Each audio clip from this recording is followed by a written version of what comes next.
Protest कर रहे हैं, किस चीज़ को लेके है और क्या बोलना चाहेंगे? देखिए, आप लोग को सबको पता ही है कि 2024-25 का बजट हाल ही में सब लोगों के सामने आया।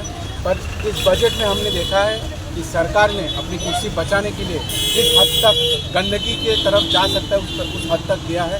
हमने देखा है कि कोई राज्य को 26,000 करोड़ रुपए का फंड मिला है तो कोई राज्य को 15,000 करोड़ रुपए का फंड मिला है, तो किसी राज्य को फंड ही नहीं मिला। तो सबसे बड़ी बात यहाँ पे उठ के जब आता है कि ये एनडीए सरकार अपना कुर्सी बचाने के लिए नीतीश जी को और नायडू जी को हाथ में लड्डू दे रहे और बाकी राज्य के हाथ को खाली छोड़ रहे। इस हिसाब से देखा जाए तो ये राजतंत्र है ही नहीं, राजतंत्र के नाम पे एक धब्बा है। हम लोग इस चीज़ का विरोध में आज कांग्रेस के हर सभी शाखा संगठन यहाँ एकत्रित हुए। इस बजट में ना महिलाओं के लिए कुछ है, इस बजट में ना युवाओं के लिए कुछ है, इस बजट में ना छात्रों के लिए कुछ है। खाली है तो नीतीश और नायडू जी के लिए। क्यों? क्योंकि उनके सहारे आज एनडीए सरकार बनी है और अगर वो चाहे तो ये सरकार को गिरा सकता है। तो उनको खुश करने के लिए बाकी राज्यों को नेग्लेक्ट किया गया।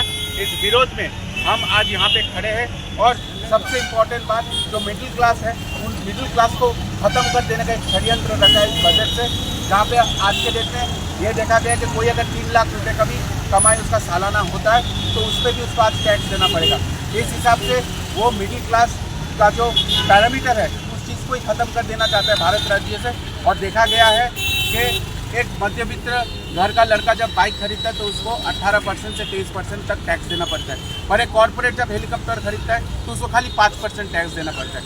तो ये सरकार खाली कॉर्पोरेट लोगों का है, जो उनको पैसा देगा और सरकार बनाने में उनका सहायता करेगा, उसी के साथ ये सरकार है। हम इस चीज़ का विरोध करते हैं और अगर ऐसा ही चलता रहा तो भारतवर्ष बहुत ज़्यादा खतरे में है। इसी चीज़ को लेके हम लोग आज आंदोलन में हैं और हम लोग चाहते हैं कि जैसे कि बिहार और बाकी आंध्र प्रदेश को जैसे फंड मिला है वैसे ही त्रिपुरा को भी फंड मिले, महाराष्ट्र को भी मिले, कर्नाटक को मिले, सबको मिल बांट के फंड इक्वली देना चाहिए।